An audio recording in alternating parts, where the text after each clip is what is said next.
Welcome back to Turtle Whisperers, and in today's video I'm going to give you some short, snappy how-tos on how to keep your turtle healthy, so stay tuned.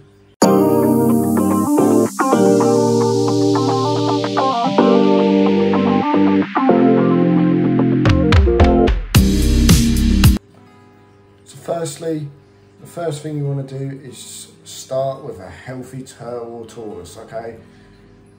Whether it's you buying one or rehoming one, you want to check that it's healthy to start with, okay? So that means no bubbles or mucus coming out of the nose, eyes aren't puffy, eyes are nice, just bright, normal like looking. There's no feces around the back, no parasites. The shell doesn't look like it's got any physical wounds to it. It's nice and hard as well, unless it's a soft shell species. And you just want to check these and just want to be safe when you first get one, because if you start with one that's maybe not in the best shape, then you're going to have to start with problems and how to overcome them, and that can cost money, and you don't want to spend more money than if you're potentially buying a turtle. It could be an expensive turtle, you don't want to spend more on it, but you don't want them to be in bad shape. You want to start in a good place. Also, if you're in any doubt, contact the vet. Number 2, conduct research and more research. Do as much research as you can for your turtle or tortoises. Make sure it's specific to their species, as every different species is slightly different. So you think like a leopard tortoise, nice and deserty, compared to a red ear slider, which is the opposite. Use the internet, forums, books, podcasts, and of course my videos. Just use your common sense in general. Number 3, use the correct size enclosure. Now when you set up an enclosure, you want to make sure it's large enough. A habitat that's too small can create a great deal of stress on your turtles and tortoises.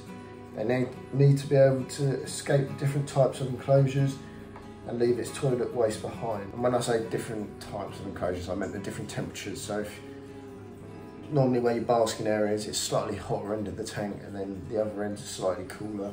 They want to be able to go between both ends whenever they choose. Just a tip for turtles, tank should be about 10 gallons for every inch of turtle shell. 4, maintain the correct environment. So your turtle or tortoise species will require a specific environment. For example, free-toed box turtles, terrestrial turtles that live by water. So putting them in a desert environment would be inappropriate, and they'll probably eventually suffer health repercussions because of it. So it's crucial to ensure your turtle's environment is for its species. Like again, use the internet, books, and my videos for specific care videos on free turtles that I keep. Number 5, now heat is important. Turtles and tortoises are cold-blooded, which means they can't produce their own heat, and they rely on factors such as metabolism for food. So you must supply heat in a way that they can use it: water heaters, basking lights, and maybe an under cage heater. Number 6, understand that light is life. Turtles and tortoises both need UV rays, of which the sun provides vitamin D3. This helps metabolise calcium and phosphorus. It also helps their shell stay nice and healthy. So if you can keep your turtle outside, brilliant, but for us in the UK you can't, so make sure you've got the correct UVB bulbs. You get the slightly more expensive ones, which I've started to use, which are the screen ones, the UVA and UVB. Arcadia, nice reputable brand, give them a look at. 7, remember you are what you eat. Now, good nutrition is so important for turtles. It needs to be species specific, so if they're omnivores, carnivores or herbivores, and make sure the food is good quality, so fruit, veg and meat should be fresh if you can, or just give them a range.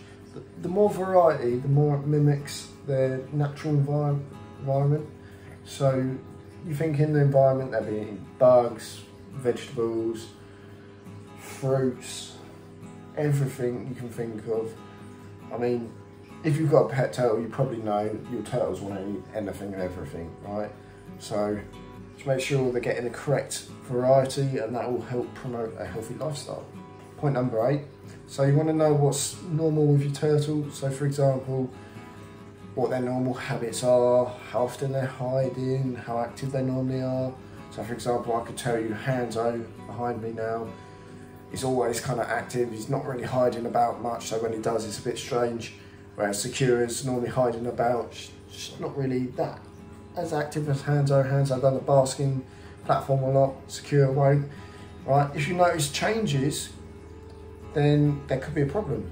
So the more you keep on top of seeing what behaviours they kind of have, what their personalities are, because every turtle's different, I can tell you that now, then you will know when something could be wrong, and that something could be a big something, okay? So just keep your eyes on it. But hopefully everything should be good, as long as you're looking after them correctly.